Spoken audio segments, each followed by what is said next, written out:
আমার বন্ধুগণ, আমার কলেজার বিবাহিত ভাইরা, আমার প্রত্যেকটা বিবাহিত ভাই অশান্তির আগুনে জ্বলতে আছে, ঠিক কিনা? এই অশান্তির কারণ কি জানেননি? ওই অশান্তির কারণ হইল যে ঘরে সাপ আছে। সাপ, ওই সাপটা সারা দিন খালি ফুসফুস করে, আর সুযোগ পাইলেই সুবল মারে। ওই সাপ থেকে রক্ষা পাওয়ার উপায় জানার ইচ্ছা আছে না নাই? আছে।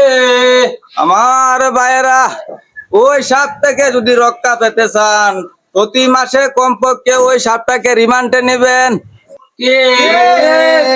আপনি যখন ওই সাপটাকে কিছুদিন পর পর রিমান্ডে নেবেন, আপনি দেখবেন সাপটা আস্তে আস্তে দুর্বল হয়ে গেছে।